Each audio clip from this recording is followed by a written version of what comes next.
Hey there. Hi, Erin. Been a long 3 years, but a fun 3 years, right? Oh my gosh, I'm exhausted. But Yes, that's definitely true. that too. But it's been an incredible 3 years, and we got to start it off together. We did. It seemed like only yesterday that you were sliding into my DMs. Yeah, I have a history of doing that. So tell me what you remember about the 19th origin story. Oh, wow. I think I was in the drive-thru at a Wendy's when you popped up in the DMs and were like, hey, love your work, love to talk to you. And I'm like, who is this woman and what does she want from me? But, gave you a call back and you told me about the vision that you had for this amazing newsroom that was going to try to do political journalism differently. And I was like, sign me up, because you know and I know that the way that this was working before the 19th existed was excluding half the population, was excluding half the electorate, and really just was not seeing and hearing enough of the people that needed to be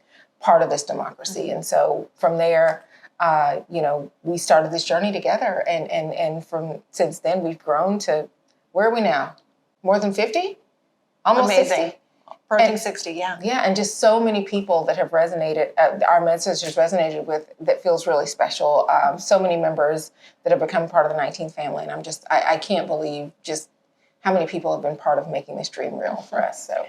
My favorite origin story. So after I slid into your DMs and told you that we had this idea, the original group of us, Amanda Zamora, Johanna Derlega, we asked you to come down to Austin because we were going to have this sort of secret retreat where we tried to figure out if we could make a true go at this. Yes. And so the first thing, Erin gets to the Airbnb, and the first thing Erin did was take a nap. And I was like, I hardly knew this woman. I was like, all right, well. Shout out to naps. I guess she wants to be well rested for this. So we get on the flip side of that and we start talking about what we think we might be able to make possible. And I was so amazed by how invested you were immediately, by how clearly you saw the vision that Amanda and I had been thinking about.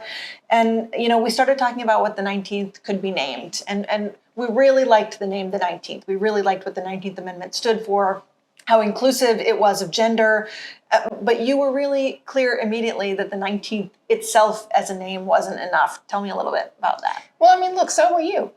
Let's be honest. You were conflicted about naming this newsroom for the 19th Amendment. You knew the history of the 19th. And also you were so committed to the realization that to be able to do this differently, equity was going to have to be at the core of this newsroom. And so, I think we're already kind of a hive mind. And so you're like, can we name it the 19th? And I'm like, yes, but let's put an asterisk on the logo in recognition of the omission of the women who did not have their full access to the ballot. And so, I think it really is incredible to me that the 19th and that asterisk are equal parts of who we are and what we represent.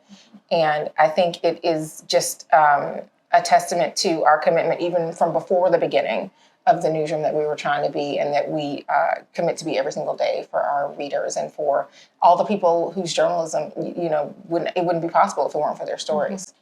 I think what's been so special to me has been the way that we've been able to watch members rally around our work at the 19th. I think, even in those early days when we first started seeing donations pouring in, small dollar donations, $19 donations, it was really beautiful to watch our work resonate with folks. We are about 3 years old now, on this International Women's Day. What do you think about when you think about our members? I think about the journey, right? We launched right before the pandemic started, and thinking that we were going to be there for women in terms of empowering them around politics. We were there for them in a pandemic. We were giving them the journalism that they needed, and our message was really resonating with them as they were trying to navigate something that we knew was going to disproportionately affect women, people of color, people from the LGBTQ community, people from the disability community. Almost immediately, we were just at the intersection of everything, and to hear members not only say thank you, but also to show their gratitude with whatever they were able to give just felt deeply gratifying and just very affirming of the vision that you and Amanda first had, and that we have all kind of collectively come together to make real.